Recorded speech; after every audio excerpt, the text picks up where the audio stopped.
Coucou à tous, bienvenue aux histoires de Jade. Aujourd'hui, je vais me présenter. Je m'appelle Jade, ma soeur m'appelle Jadou, ma copine m'appelle Jadounette et ma maman m'appelle Bébé alors que j'ai 8 ans. Oh là là, mais vous pouvez m'appeler comme vous voulez.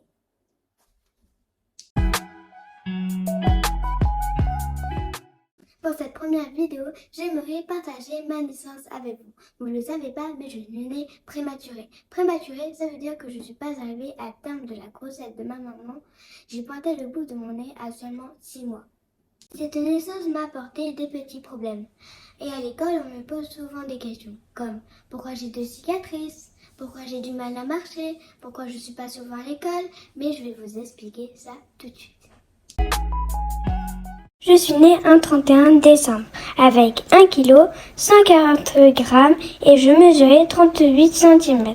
Étant toute petite, j'ai été placée en couveuse pendant 2 mois et demi afin de me laisser du temps pour terminer mon développement, d'où mes 2 cicatrices au cou.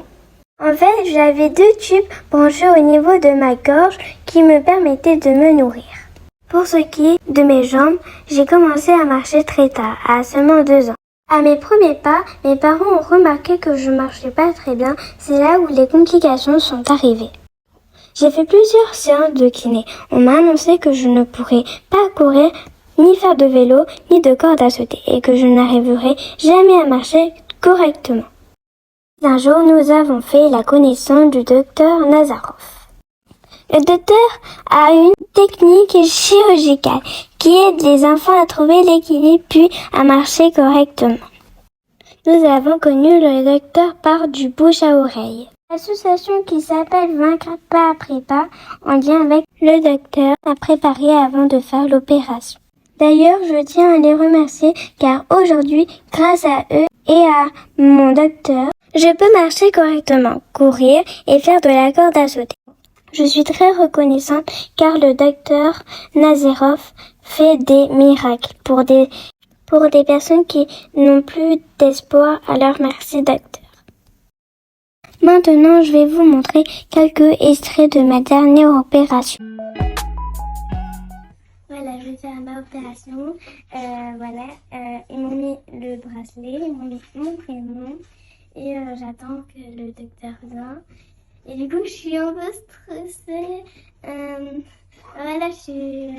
Je sais pas comment expliquer, mais je suis contente. Comme ça, je marche mieux. C'est bien pour ma jambe. Et je suis contente, tu vois. Ça va être bien. Mais je suis un peu stressée, c'est juste ça. Ouais. Mais en fait, quand on est rentré, c'était obligatoire de mettre le masque. Mais bon, j'étais pas habituée à mettre le masque comme ça fait longtemps. Mais c'est bon, je l'ai enlevé, on a le droit d'enlever. Alors là, je devais faire des essais pour savoir si je marchais mieux que la dernière fois, s'il y avait eu des améliorations.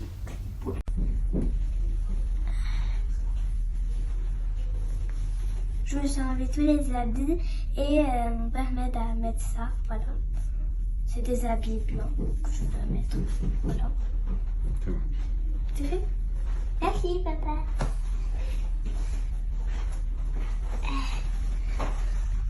Je me sens à l'aise, c'est grand pour moi.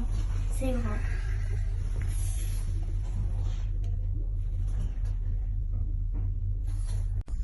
Je venais de terminer mon opération. Le réveil était très dur. Heureusement que ma famille était là pour moi. Là, j'étais vraiment fatiguée, j'étais faible. Vraiment, c'était impossible de bouger. J'étais vraiment fatiguée, j'ai eu l'impression de mal dormir. Après, c'était normal, j'avais les piqûres. Voici la suite de mes opérations. Du coup, là, j'en ai 2. Mais il y a, je sais pas si vous voyez, mais il y a les bosses. Là, j'en ai une, du coup, j'en ai 3 là. Et dans l'autre côté, 3. Après, là, il y en a 2. Et ici, il y en a une. Oui, une. Je ne me trompe pas. J'en ai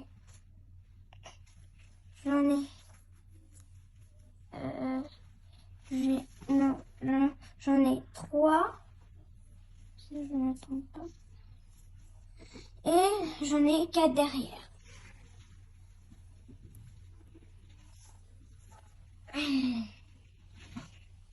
Du coup, voilà. J'en ai au moins 20 de présent, 18, 19, 20, choses comme ça. Et voilà. Ça me fait mal, mais ça va passer. Les autres jours, je vais m'entraîner à marcher parce que je ne pourrai plus marcher parce que j'ai pas trop comme dit le docteur. Et il faudra attendre au moins une semaine, 2 semaines, des choses comme ça. Voilà. Bisous. C'est à partir, du coup là je suis en poussette parce que je peux pas marcher évidemment. Et là je suis prête à partir de la clinique, voilà. Mais on est obligé de mettre un masque, du coup j'ai enlevé le masque pour bien que tout le monde entend, voilà. Mais ça me fait toujours mal au cou. Voilà. J'aimerais faire passer un petit message, eux qui sont comme moi, qui ont un problème de jambes, un problème de bras, de langage, qu'il faut avoir toujours de la force, du courage et ne jamais se décourager. J'aimerais dire aux autres que faut être gentil mais pas méchant parce que ça peut gâcher les vies des autres qui sont handicapés, qui ont des problèmes de jambes, de bras ou de langage, comme moi, de la jambe. Il faut vraiment aider les personnes, même si on les déteste, oui, ou ils sont pas amis, même si on n'est pas amis. Il faut vraiment aider les gens, même si on les connaît pas, parce qu'on est tous pareils. Ça ne changera rien. Faudra toujours être gentil avec des personnes qui sont handicapées ou des autres personnes qui ont des besoins d'aide, quelque chose comme ça. Merci de m'avoir écouté.